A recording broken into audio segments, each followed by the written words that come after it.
tokoh Yahudi yang bernama Theodor Herzl pernah membujuk dan menyuap Khalifah Sultan Abdul Hamid II. Abdul Hamid II adalah pemimpin kaum muslimin sedunia saat itu dengan mengiming-iming uang 150 juta pound sterling yang kalau dirupiahkan setara dengan 3 triliun rupiah untuk mendapatkan tanah Palestina.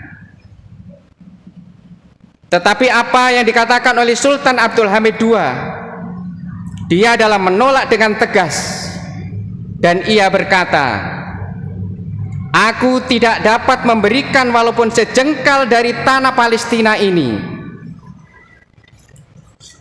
karena ini bukan milikku. Ia adalah hak umat Islam. Umat Islam telah berjihad demi bumi ini. Mereka telah membasahi tanahnya dengan darah-darah mereka." Lalu pemerintah Inggris dan Yahudi bekerja sama untuk meruntuhkan Khilafah Utsmaniyah beberapa tahun kemudian. Setelah itu Yahudi berbondong-bondong datang ke Palestina dengan merampas tanahnya, membunuh warganya, dan merampas segalanya.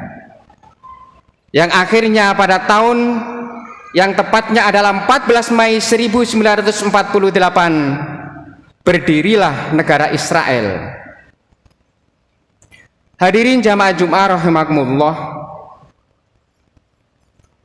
kita ketahui Palestina adalah negeri yang tak bisa dipisahkan dengan ajaran Islam.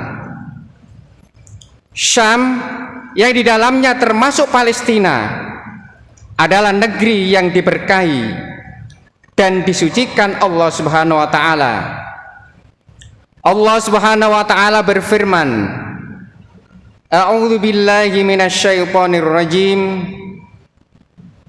Wa najjaynahu wa lutan ila lut. Wa najjaynahu wa lutan ilal ardhil lati barakna fiha lil alamin. Kami menyelamatkan dia Ibrahim dan Lut ke sebuah negeri yang telah kami berkahi untuk seluruh alam. Surat Al-Anbiya ayat 71. Imam Ibnu Katsir berkata,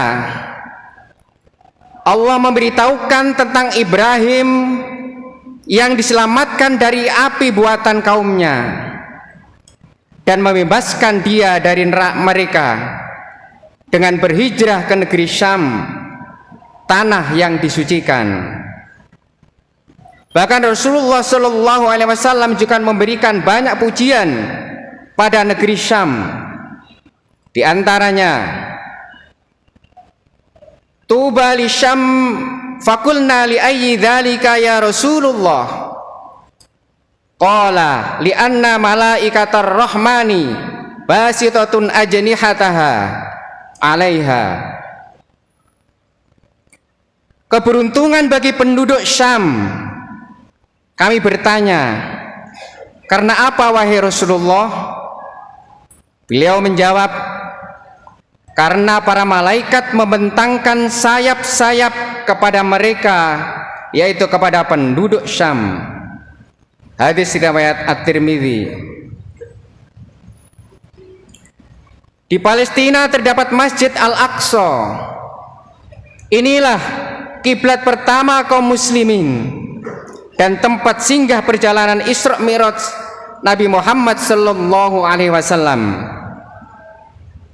Wilayah ini dan sekitarnya juga tempat yang Allah berkahi, sebagaimana yang termaksud dalam Al-Isra ayat 1. Suatu ketika Maimunah pembantu Rasulullah sallallahu alaihi wasallam berkata, "Wahai Nabi Allah, berilah kami fatwa tentang Baitul Maqdis." Rasulullah sallallahu alaihi wasallam menjawab, "Bumi tempat bertebaran dan tempat berkumpul datangilah ia, lalu sholat di dalamnya, karena sesungguhnya sholat di dalamnya seperti 1000 kali sholat di tempat lain. Hadis riwayat Ahmad. Karena itu jelaslah bahwa tanah Palestina, Yerusalem dan Aqsa adalah bagian dari Islam dan kaum muslim.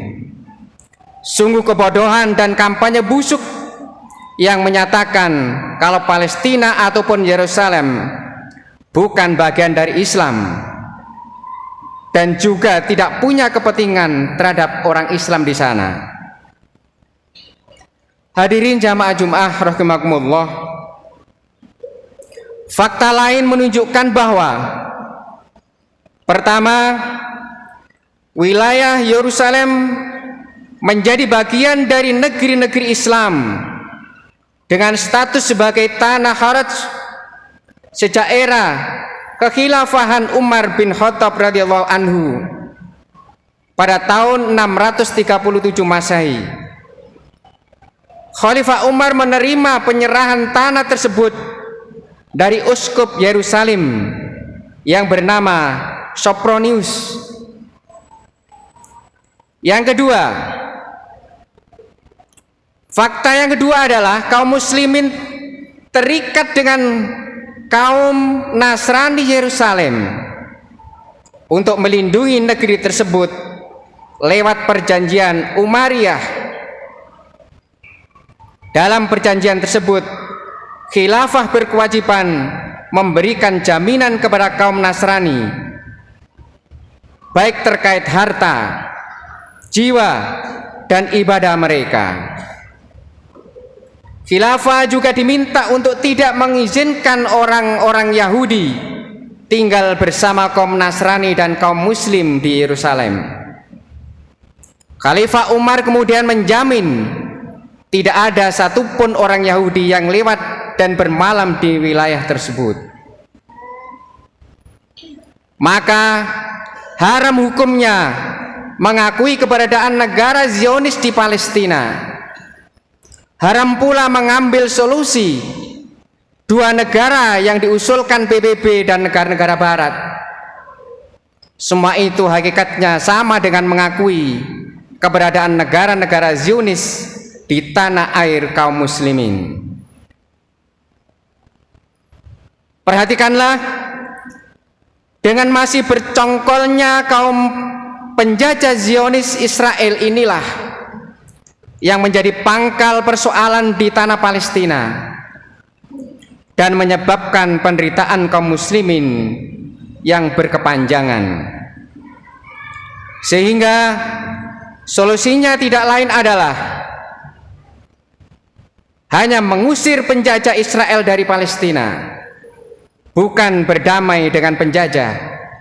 Dan Israel hanya bisa diusir dari tanah suci dengan menggerakkan militer-militer yang ada. Bukankah Allah Subhanahu wa taala telah berfirman, A'udzu billahi minasyaitonir rajim, waqtuluhum haitsu thaqiftumuhum wakhrijuhum min haitsu akhrajukum. Pergilah mereka di mana saja mereka berada. Apabila kalian menjumpai mereka, usirlah mereka dari tempat mereka yang telah mengusir kalian. Surat Al-Baqarah ayat 91. Mudah-mudahan dengan khutbah yang singkat ini hati kita terketuk dan kita tidak cuek bahwa